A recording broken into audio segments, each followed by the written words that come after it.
Rail मंत्री की ओर से इस बारे में जानकारी दी गई है कि पूरे मामले की जांच सीबीआई से करवाई जाएगी। इसके लिए सिफारिश भी कर दी गई है। लेकिन इन सब के बीच हजारों की तादाद में लोग निकले थे अपने मकानों से अपने अपने सफर के लिए। लेकिन मकान से निकले हुए लोगों का सफर मरघट पर जाकर खत्म होगा, ये किसी ने सोचा भी नहीं था। 275 लोगों की जान जा चुकी है। 1175 अस्पताल में भर्ती कराए गए हैं। लोगों के आंसू सूखने का नाम नहीं ले रहे। किसी का बच्चा बिछड़ गया तो किसी की मां नहीं रही, किसी के सिर से पिता का साया छिन गया तो किसी का भाई नहीं रहा। लोग अपने अपने परिवार की तस्वीरों के साथ भी अस्पतालों के चक्कर लगा रहे हैं ताकि कोई उन्हें अपनों के बारे में जानकारी दे दे, वो जिंदा है भी या फिर नहीं। इस हादसे ने कई गंभीर सवाल इस देश के सामने खड़े कर दिए हैं। सवाल पूछे भी जाने चाहिए, आखिर इस हादसे का कौन है जिम्मेदार और कब ये सच देश के सामने आएगा।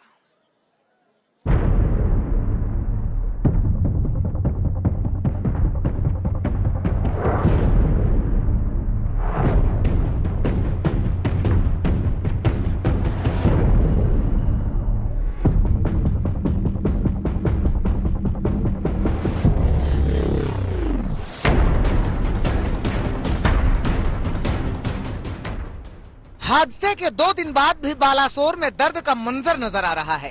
अब भी बोगियों का मलबा त्रासदी की कहानी बता रहा है और इस कहानी में उलझे हैं कई सवाल कि आखिर कैसे 3 ट्रेनें आपस में टकरा गईं, कैसे ये हादसा 270 से ज्यादा लोगों की मौत की वजह बन गया।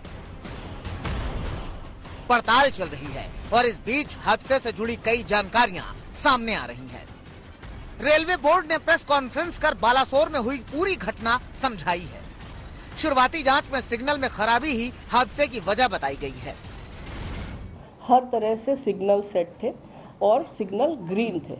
ग्रीन सिग्नल का मतलब है ड्राइवर को सिग्नल का इंडिकेशन अगर ग्रीन मिल रहा है, इसका मतलब है उसका आगे का पाथ एकदम क्लियर है और वो सीधा अपनी पूरी स्पीड, जो भी उसको परमिटेड मैक्सिमम स्पीड है, उस पे वो अपनी गाड़ी को चला के ले जा सकता है।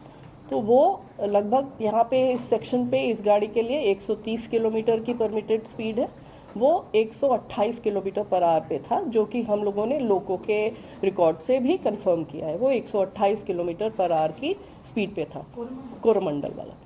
और दूसरी डायरेक्शन से यशवंतपुर जो आ रही थी वो भी 126 पे थी, वो भी 130 पे परमिटेड है, वो भी 126 किलोमीटर पर आवर पे थी। इनके सबके लोगों के डेटा से हम लोगों ने ये कंफर्म भी कर लिया कि ये स्पीड थी गाड़ियों की, जो कि उनकी परमिटेड स्पीड के अंदर थी, लिमिट पे थी। तो ओवर स्पीडिंग की कोई बात नहीं थी। प्रिलिमिनरी फाइंडिंग से ऐसा लगता है कि सिग्नलिंग में कोई परेशानी पाई गई, लेकिन वो भी प्रिलिमिनरी जानकारी है। हमारे जो कमिश्नर ऑफ रेलवे सेफ्टी हैं, उनकी जांच चल रही है, इसलिए उनकी जांच कंप्लीट हुए बिना हम लोग कुछ भी नहीं शेयर कर सकते। रेलवे बोर्ड की ओर से ये भी बताया गया है कि अगर वाकई इस हादसे की वजह सिग्नल में गड़बड़ी है तो ये गड़बड़ी आखिर हुई कैसे, किसकी लापरवाही से हुई। सैकड़ों जिंदगियां किसकी लापरवाही से तबाह हो गयी। अक्सर देखेंगे आपकी कुछ काम चल रहा है, रोड बन रही है, कुछ हो रहा है, पेवमेंट बन रहा है, और अगर बिना उसने जानकारी के, बिना उचित परमिशन के वहां पे काम किया, पॉसिबल है कि केबल कट जाए या इस तरह की चीजों से प्रॉब्लम आ सकती है सिग्नलिंग में, या किसी ने उसमें कुछ मतलब कोई शॉर्ट सर्किट हो गया, या कहीं ज्यादातर ऐसी चीजें होती नहीं है। कोरोमंडल एक्सप्रेस, बेंगलुरु हावड़ा एक्सप्रेस और एक मालगाड़ी, तीन ट्रेनों के एक साथ हादसे की चपेट में आने की यह घटना रेलवे के इतिहास में सामान्य घटना नहीं है। लिहाजा हर एक एंगल से पूरी घटना की पूरी पड़ताल हो रही है। अंतिम निष्कर्ष के लिए रेलवे सेफ्टी कमिश्नर की विस्तृत रिपोर्ट आने की बात हो रही है। जिस सिचुएशन में ये दुर्घटना हुई है और जो परिस्थितियां हैं, उन सबको ध्यान में रखते हुए जो कुछ अब तक का एडमिनिस्ट्रेटिव इंफॉर्मेशन मिली है, उस सबको ध्यान में रखते हुए आगे की इंक्वायरी के लिए, आगे के इन्वेस्टिगेशन के लिए इस केस को, इस पूरे मामले को सीबीआई के पास देने का रेलवे बोर्ड की तरफ से रिकमेंडेशन किया जा रहा है। हादसे के बाद से रेल मंत्री अश्विनी वैष्णव मौके पर ही डटे हैं। सारे ऑपरेशन के साथ राहत कार्यों की भी निगरानी कर रहे हैं। कोशिश यही है कि जल्द से जल्द रेल रूट पर यातायात फिर से शुरू हो सके। हादसे की वजहों का पता लगने के बाद दोषियों पर सख्त से सख्त कार्रवाई हो सके। और ये घटना भविष्य के हादसों को रोकने के लिए बड़ा सबक बन सके। चित्रा त्रिपाठी, इंद्रजीत कुंडू, अनिर्बान रॉय के साथ सत्यजीत कुमार, बालासोर, आज तक।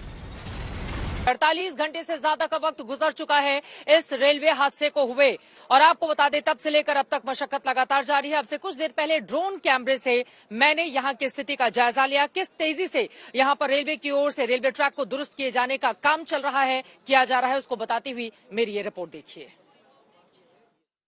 बालासोर ट्रेन हादसे को 48 घंटे होने जा रहे हैं। रविवार की शाम का ये वक्त है। मेरे ठीक पीछे आप देख रहे हैं रेलवे की ओर से किस तरह से कामकाज आगे बढ़ाए जा रहे हैं ताकि जल्द से जल्द इस पूरे हिस्से को सुनिश्चित किया जा सके ताकि ट्रेनों की आवाजाही दोबारा से यहां पर शुरू हो सके। दूर दूर तक अगर आप नजर डालेंगे तो पूरे 1 किलोमीटर तक के इलाके में यहां पर हजारों की तादाद में मजदूर लगे हुए हैं। इसके अलावा वो तमाम लोग जिनकी जवाबदेही तय करने के लिए लगातार विपक्ष की ओर से एक तरफ जवाब मांगा जा रहा है तो वहीं दूसरी तरफ 1000 से ज्यादा यहां पर काम करने के लिए लोग लगाए गए हैं ताकि जल्द से जल्द इस पूरे ट्रैक को, जो ट्रैक क्षतिग्रस्त हुआ है, उसको ठीक किया जा सके। कल ही हम सब ने देखा था कि किस तरह से क्रेन की मदद से जो बोगियां क्षतिग्रस्त हुई हैं, जो रेल की पटरी पर रह गई थी, उनको पुश करके नीचे की तरफ लेकर जाया गया। तस्वीरें हम आपको दिखा रहे हैं और आप देखेंगे एनडीआरएफ की जवान भी भारी तादाद में यहां पर लगातार लगे रहे। आज दोपहर तक कड़ी धूप में भी कामकाज इसी तरह से चलता रहा और वहीं दूसरी तरफ इस वक्त आप देख रहे हैं रेलवे ट्रैक को ठीक करने के लिए कैसे बड़ी तादाद में मजदूर यहां पर लगे हुए हैं। रेलवे बोर्ड की ओर से जो जानकारी इस बाबत निकलकर सामने आई है वो ये कहा गया है कि सूचना के बाद राहत की टीम 20 मिनट में ही पहुंच गई थी। यशवंतपुर एक्सप्रेस के 2 आखिरी डिब्बों में टक्कर हुई थी। कोरोमंडल के डिब्बे दूसरी पटरी पर जा गिरे थे जिसके बाद इस तरह की स्थिति पैदा हुई। इतना बड़ा यह हादसा हो गया। टक्कर के बाद मालगाड़ी लेकिन अपनी जगह से हिली भी नहीं। रेलवे की ओर से ये जानकारी दी गई है। खड़ी मालगाड़ी में लोहा लदा हुआ था। कोरोमंडल एक्सप्रेस मालगाड़ी से टकराई थी और सिर्फ कोरोमंडल एक्सप्रेस हादसे की शिकार हुई थी और जिसके बाद एक के बाद आपस में ट्रेनें टकराती हुई चली गई और उसके बाद इतना बड़ा हादसा हुआ। यशवंतपुर एक्सप्रेस 126 किलोमीटर की स्पीड से प्रति घंटे की रफ्तार से वो आगे बढ़ रही थी जबकि कोरोमंडल एक्सप्रेस की 128 की रफ्तार थी। लूप लाइन में 2 मालगाड़ियां खड़ी हुई थी, जो जानकारी रेलवे बोर्ड की ओर से दी गई है। फिलहाल हम आपको तस्वीरें दिखा रहे हैं।